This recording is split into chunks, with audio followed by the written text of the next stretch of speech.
Oh, that's right. The end is here. You better fall and pray that you get out of your contract real soon, Karion Kross.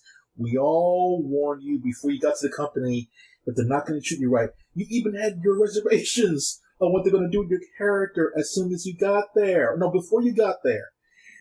You were warned, not only by other people, but your own self thought it was a really bad idea, and you knew it was a bad idea.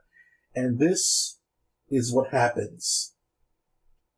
You're turned into a bootleg member of Retribution. This literally is your worst nightmares come to life.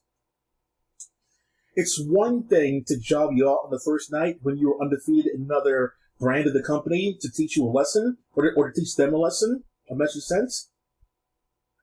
But it's also another thing to have you week after week be absolutely nothing. You're not in any decent promos, you're not in any good angles after that either.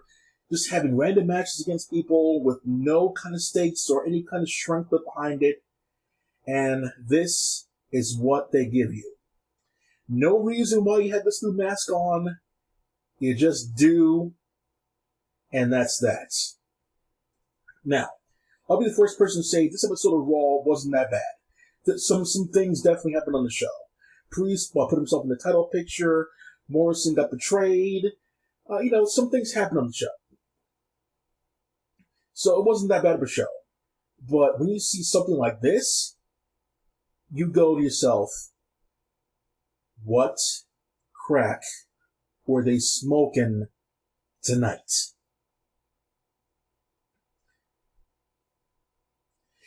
I'm not going to say it's the worst idea in the world, but it's definitely not a good idea. Next week, he needs to come out without that mask and just pretend this didn't happen. Just like Nikki Ash did with her blue eyeliner makeup underneath the mask.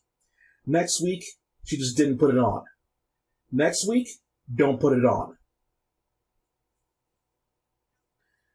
The backlash is coming. It's full force. It's going to be there.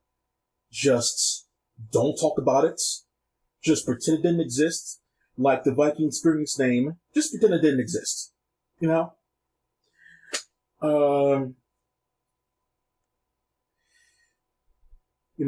no reason coming out there looking like Shredder's brother or whatever. But, I don't know. Remember how you didn't want to come to WWE after all these years? You were in Impact Wrestling. I think you were, I don't know, you're not good enough for PWG. You were in a bar wrestling. But you never wanted to come to WWE because, you felt it was going to be a bad idea. Like I said in the beginning of the video. But they wanted you there so badly, they're willing to, quote-unquote, kidnap your girlfriend by paying her money to be there. And your libido had no choice but to follow it. So it looks like you're trapped for another X amount of years, unless Nick Khan is feeling generous and pulls the release button on you when the next cut releases. Before I did this video, I had another one of upcoming talent that is safe until WWE 2K22. And there's a reason why I said you're not safe. This is another reason, buddy. I wish I could say positive things about this, but there isn't, really. I can't think of a positive thing for this. I just can't. Scarlett is nowhere to be found. She's still singing her song in the beginning.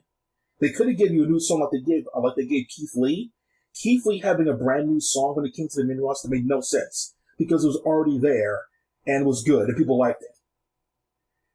Your song is good, but it's missing the character that's singing the song coming down with you. And it's a pivotal part of your song. It's an integral part of your song.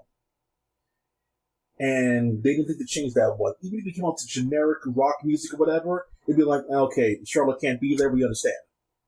Scarlett's, not Charlotte. And now they put you behind an iron mask.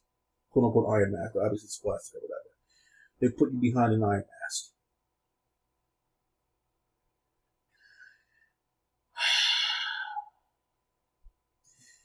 If I don't get any comments on this video, I wouldn't be surprised, because there's nothing anybody can say out there that would excuse whatever this is. Clack off.